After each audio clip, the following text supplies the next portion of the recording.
Hello YouTube, Robin Hood Bricks here, and welcome back to the world's first LEGO Speakeasy for another update. And yes, as you can see, we have carpet.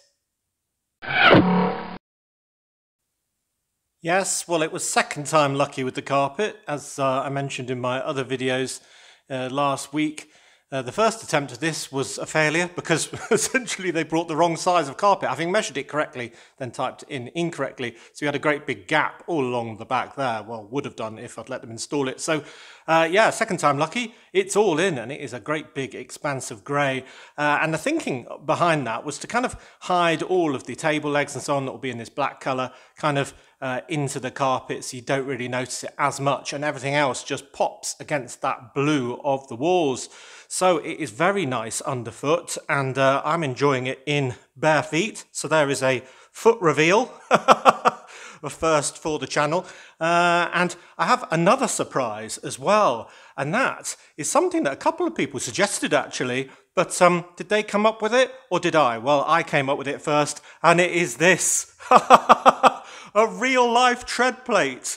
Well, as soon as I realised I was going to have a huge kind of step in through the secret door, I thought, well, I don't want all the paintwork getting chipped, and also I wouldn't want to slip while I was bringing something in. So what better than a real-life tread plate to make it even more safe, hello, and attractive, I think. So it's a bit bigger than the Lego ones, which are my favourite 1x4 tile. Yeah, just a few would fit in the same space, but I thought that was a brilliant touch that I've been dying to show you and dying to attach. So yeah, I think that fits in rather well. The actual step isn't actually perfectly square, just because I don't think the wall is actually perfectly square on both sides. But anyway, that's the best I could do, and I think I've made it kind of central. So there we go. That's as good as I can do. Anyway, looks good. So there is another surprise. Tell me what you think of that. I think it's genius. Other things I've done, I've moved in this chest of drawers, which is empty at the moment, and that I'm just going to use for all of the storage of my projects that I'm building and collecting pieces for. And that should make this room a lot more usable. I'm also either going to have a desk on that side or on that side, or maybe move this one way or the other, so I can do some actual builds in here, because as you'll imagine with the old Lego room, I didn't really spend too much time in there really, because, well, we were using all four walls building right up to it, and there was just nowhere to even stand apart from those small standing holes. So this room, I'm going to have a big space to work over here, and even have a chair and everything. Yeah, it's going to be comparative luxury. So this entire walkway, basically from that corner all the way over to the door outside, is going to be completely free of tables and builds and all the rest of it. In fact, I think it's going to be a little bit further back in the middle, as represented by the position of this unit here. So I think that's going to be the frontage. We're going to have a bit sort of stepping out here for either the fairground or the airport, or something sort of very pivotal for it to be pride of place when you come into the room. Then kind of the frontage along about there, and then cutting in back to that corner under the overhang. So yeah, that is where the front is going to be, which will leave me quite a nice wide space to walk in, work in, and film from, and show the entire city from all of its different angles. So I'm thinking that'll work rather well. So yeah, on to this. This is the first new bit of furniture that I've bought from IKEA. Weirdly, they've changed all the ranges, bar the legs, I think, of the tables from when I did the last Lego room. So I've got to learn all different names and different dimensions and so on. But this is a Kallax unit, and usually it would come with kind of a central line there and 3 dividing lines to make it into kind of 8 square cubby holes. But I'm just going to use the carcass like this and have it to make kind of the front fascia of my Lego room. So I just bought one as an experiment, and I'm going to have one about here. As I say, I'm going to have either the fairground or the airport or something big there. Then have one here. Then have a crawl space in between the two, sort of along here.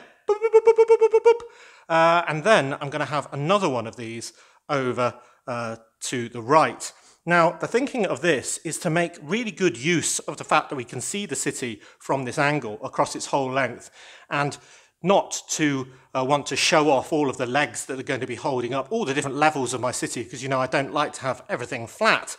So I thought this would be ideal. Now, unfortunately, if I divide this into loads of cubbies, I'm only going to be able to have very small scenes under the surface of the Earth. So effectively, I wanted to take all of them out, and they're just stacked in the corner, because I'll probably use those to support sort of smaller sections of city that are on different levels. And I thought, if I bought a third one of these units and then didn't use it as intended, just like with real Lego, I could use it in a different way to make what I want. So I figured if I bought a third one, I'd have two more long sections that would either be the top or the bottom on a normal one, and I could put one halfway up. Now, we haven't got the screw holes or anything like that, but I reckon my DIY skill should extend to that level of skill. And then we'll have basically two very long shelves. You know, the surface here, which would be kind of sea level, then one right in the middle, and I figured the entire long top section should be under the sea, because I've already got far too much for the cabinet in my Lego build room. And then underneath that, we can have the underground, underneath the sea bed. And I figured that there we could have power miners, we could have the Cyclops army, we could have all sorts of normal miners, and goodness knows what else, you know, journey to the center of the Earth. We could even have dinosaurs, who knows? You know, it could be anything under there. Aliens, maybe that's where the cantina is, who knows? So I figured that would give us two very long scenes that would make the entire city kind of fronted by this lovely, really deep cross-section. So you can imagine that unit repeated all the way up to the overhang, and then maybe a small one there as well, because you can get these in half sizes as well, sort of 2x2 cubbies, and that would go like that. So we'd have almost an unbroken cross-section right up to here, up to, yeah, here. And then I would have to crawl in between two of these cabinets to get in. And then whatever the standing hole setup is, which is what we'll probably move on to next update, I'll have to crawl under there and go left, right, or whatever it might be in to get access to the main city. So that is my thinking. And yeah, I just bought one of these as a trial to kind of see if my concept would work and if I would be able to buy a third one to put those attachment points on. And I think I will. There's one minor problem with these in the way they're designed, is that these edges are slightly higher, if I use this tile again, than the flat bits, probably about half a tile. It's quite annoying actually, so I'm going to have to find something if I'm going to have plates all over here to kind of level it out. So I'm kind of looking for, I don't know, a roll of something that's a lot thicker than paper, but yeah, not too thick either, sort of half a tile, so probably 1 millimeter difference. Quite irritating, but yeah, I'm going to need a section on top of each of these units to make it flat for the rest of the city. Yeah, so I think that is going to be sea level, and that means I'm going to have kind of sea along all the fronts, so it will blend in with the undersea, of course, and that is actually going to be slightly lower down in height terms than the current city, which is quite high up actually. I mean, for me to reach, I'm all right because I'm very tall, but you know, for other people when they come and see the city, it's almost like they're at a low level like this and they can't see everything I can. So this city, I thought I would lower down a little bit. So it's only about 10 centimeters different, but sea level will be lower, the land level will be lower, all by that. And the only problem with that is that my crawl space will be lower. So yeah, I'll be banging my head just that little bit more, all for your pleasure. So, though having said that, actually the crawl space will be underneath land, whereas in the current city it's underneath those two bridges, of course, that's sea level. So it might be about the same. I haven't fully worked out all the heights yet. But yeah, so there, we've stared at that unit for ages, but I think you're getting the idea. So a lot of people were thinking that I should use the overhang as kind of a cave network or something like that. And I didn't think that was that great an idea, because by the time I've sort of enclosed it, it'll be really hard for you to see, let alone enjoy, let alone me lean in and build it. It'll be an absolute nightmare. So I figured I'd just go for something low rise in that area, and I'm thinking the harbour. I think the harbour will fit really well in there, because when you kind of from this angle and all you can see is the blue and the overhang doesn't look as imposing. Well, nothing too high rises in that area. The cranes are the highest bit. And I think you'll just see it as additional floor space. So yeah, that is my plan for over there. And then that will fit in, of course, with our undersea area as well. So the cross-section will continue to make sense with all of that. And also, the fact that you were suggesting that perhaps it was built into sort of underground, inside a mountain or something, well, we'll have loads and loads of that kind of theme going on that very bottom level of the cross-section. So I'm really looking forward to this. It's going to give me a stack load more real estate than we've got in the room, which will probably take it overall to about double the original size of the old Lego room. So yeah, wow. These are all new storage containers, just so I can keep everything in good order and keep these underneath the tables and so on, just so I can have them by theme or whatever it is of things that yet to place, because I'm aware that moving from one Lego room to the other is going to be super messy. Yeah, I've just got a few shelves from that stacked up here. And then, check this out. It's only 10303, the Loop Coaster from 2022. I had originally bought this for the Brick Nottingham 1.0, but essentially there wasn't room for it because it's massive. I mean, you sort of see the pictures of it from this perspective, but they don't kind of tell you that it juts out massively on this side as well, which makes it really hard to use. So in my original city, I was going to have it kind of, well, to the side of the Pirate Coaster and where the bank is and so on, but it was just far too big, so I never built it. So what I've been doing this week, and it took quite a while actually, was, well, first thing I did was get it out while I was waiting for the carpet and build it so it would be ready for the new city, and it is absolutely great. So let's give it a spin, or should I say a loop?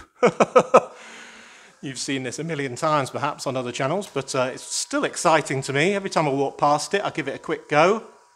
And we had a couple of teething issues in that after building it, I decided that I needed to put it, on bright green plates rather than the green plates it comes with. And, well, basically changing all of the plates that something like this is built on after you've already built it is a nightmare. I should have done it from the start. But, yeah, it is now on bright green plates, and I'm hoping that it will dovetail with what I've got on the rest of the fairground as well. I'm going to fill in that gap and so on, as you know, and get it above a sort of hollowed out area like everything else, and it should fit in perfectly.